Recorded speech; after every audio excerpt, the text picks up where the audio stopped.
Every woman and child has the right to live with dignity, respect, and opportunity. But for women and girls with disabilities, these rights are often denied due to systemic barriers. At Mimijane Foundation for Women and Children with Disabilities, we are determined to change this narrative. With the support of the Urgent Action Fund, we embarked on a transformative journey to advocate for the integration of women's rights into the Discrimination Against Persons with Disabilities Prohibition Act 2018 and address key areas of concern which are sexual reproductive health rights, economic empowerment, political inclusion, and inclusive education for girls with disabilities. Women with disabilities face unique challenges that limit their opportunities and quality of life. Many are excluded from education, meaningful employment, and political participation.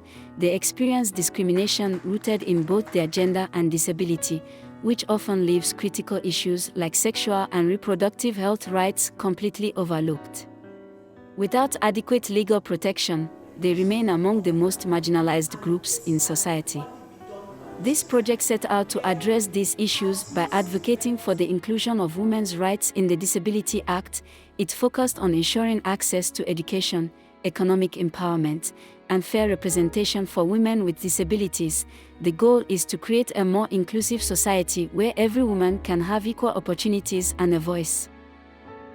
Over the past months, Mimijane Foundation has implemented strategic interventions to address the challenges faced by women and girls with disabilities.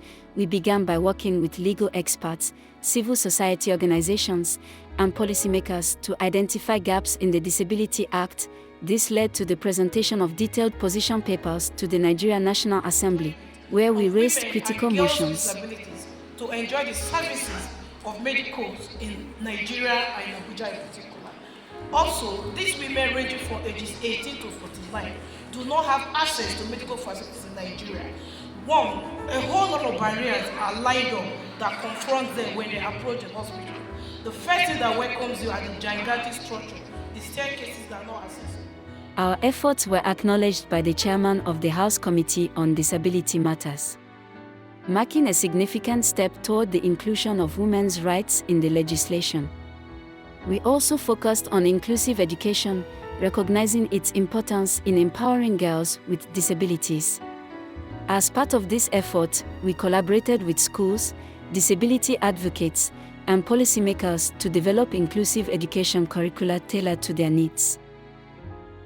Advocacy visits were made to key stakeholders, including the Ministry of Education and Safehost International Schools, to promote accessible learning environments and ensure the implementation of policies that guarantee educational opportunities for girls with disabilities.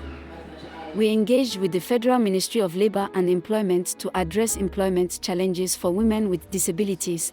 During our advocacy visits, we raised pressing concerns and presented actionable recommendations aimed at improving access to meaningful employment and economic opportunities.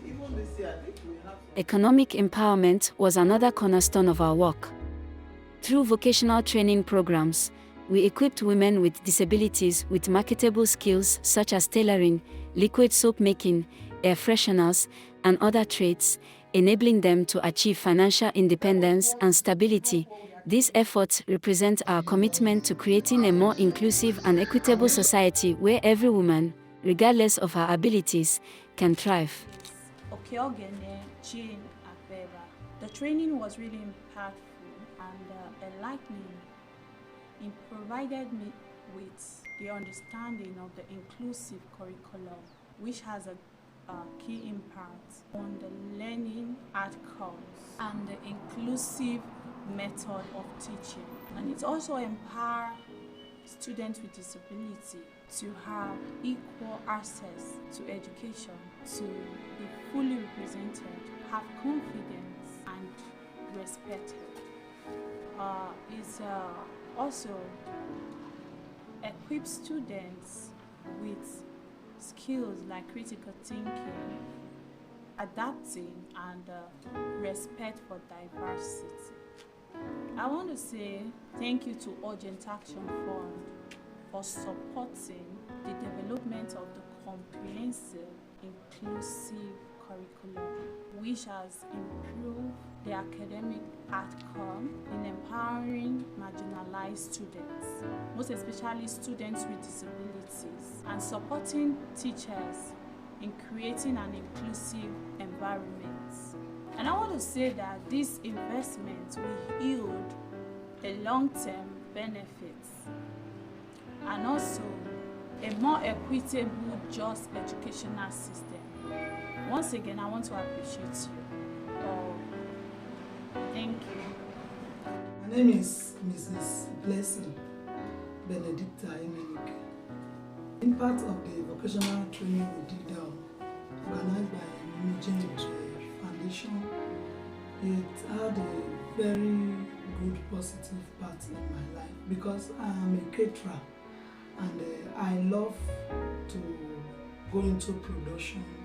So that 3 days training helped me to learn more skills, to add to my own skills. And apart from the vocational training, we had other training as in training entrepreneur. So they gave us so many training that make me to improve myself in my current business, and the skill also added to the skills I had before. So I think after that training, my eye opened to so many things. That is the way you can improve your business and some techniques you can use to enlarge your existing business. So it's I really have a positive impact through that training. What I have to say to our founder is I really appreciate them, they try, because without them funding it, we wouldn't have been able to undergo that training. So I pray that God will bless them, God will increase them, and we are looking forward to see more of this from them. Thank you. Ms. Clementina Oko. What I understand by inclusive curriculum is that it's a framework that promotes equality, address all needs of students regardless of their disability. Also, it is a way to give them flexibility in learning. Inclusive curriculum integrates all clusters together, which is part of those inclusive education we talked about. Also, inclusive curriculum brings about how to evaluate everyone's disability and how they can be able to inculcate themselves in the society. Also, another benefit of inclusive curriculum, it does not bring segregation, it brings integration, it brings about inclusivity, it brings about all of them being responsible of their person, also make them to be independent.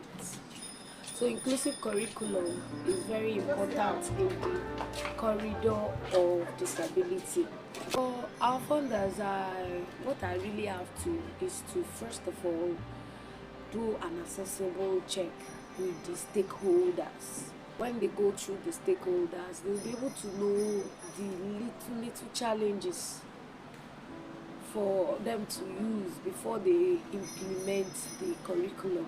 Because sometimes most issues we are having is from the stakeholders. That's the first point of view where these people are involved. They need to checkmate them. Then also for our funders, I really wish that to make it available, to make everything that they are planning to do to be accessible. First thing is the accessibility. So that is what I can do. And also to thank them for inculcating this inclusive curriculum into our educational sector. Mimijane Foundation, I really appreciate this time speaking, even giving me this avenue to speak. I'm very grateful. May God bless your foundation. And I know you as a person that is a go-getter, and I pray that all that you are trying to get through this inclusive curriculum will all come to pass. Thank you.